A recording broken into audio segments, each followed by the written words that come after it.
अस्सलाम वालेकुम। Hello students, मुझे उम्मीद है कि आप सब खैरियत से होंगे। Today the topic which we are going to discuss about accounting is business language. What is business language? कि दुनिया में जितने भी लोग रहते हैं, जब वो एक दूसरे से बात करते हैं तो वो अपने मादरी ज़बान या कोई नेशनल लैंग्वेज या इंटरनेशनल लैंग्वेज उस बुनियाद पर एक दूसरे से कम्युनिकेट कर पाते हैं।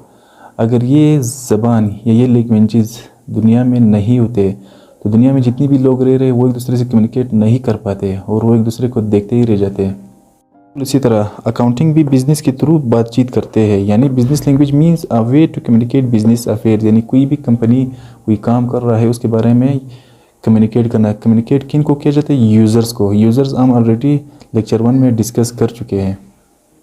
Business language means answering for responsibilities, यानी कोई भी शख्स या कोई भी इंस्टीट्यूशन वो जब कोई काम करता है तो उसे अपने काम के बदले अपने सीनियर्स को या अपने ऑनर्स को रिपोर्ट करना पड़ता है, अपने काम के मतलब जवाबदेह होना पड़ता है।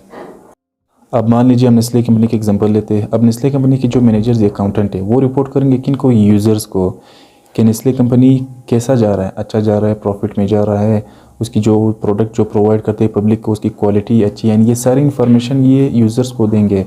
अब मैनेजर और अकाउंटेंट जो है वो यूज़र्स को इन्फॉर्मेशन फॉरवर्ड कर रहे, भेज रहे, तो इसलिए इनको सेंडर कहा जाता है। और यूज़र जो है वो इनसे इन्फॉर्मेशन रिसीव कर रहे हैं, इसलिए इन्हें रिसीवर कहा जाता है।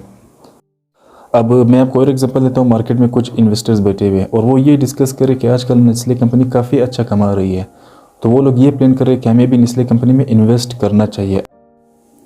अब ये चीज़ उन इन्वेस्टर को कैसे पता चला कि नेस्ले कंपनी अच्छा कमा रही?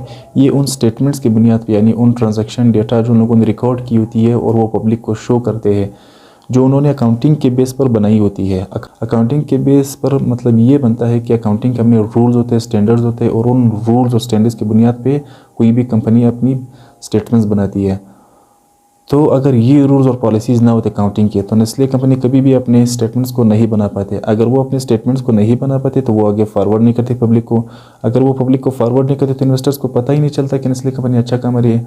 तो इस स्टेटमेंट्स, इस अकाउंटिंग की बुनियाद पर ही ये सारा सिलसिला चल रहा है। तो इसी वजह से इसे बिज़नेस लैंग्वेज कहती है, क्योंकि ये अपने बिजनेस अफेयर्स को कम्युनिकेट करती थर्ड पार्टीज़ को। सो आई होप स्टूडेंट्स अब आप लोगों को अच्छी तरह समझ में आ गया होगा कि अकाउंटिंग को बिजनेस लैंग्वेज क्यों कहते हैं। सी यू नेक्स्ट लेक्चर। अल्लाह हाफिज़।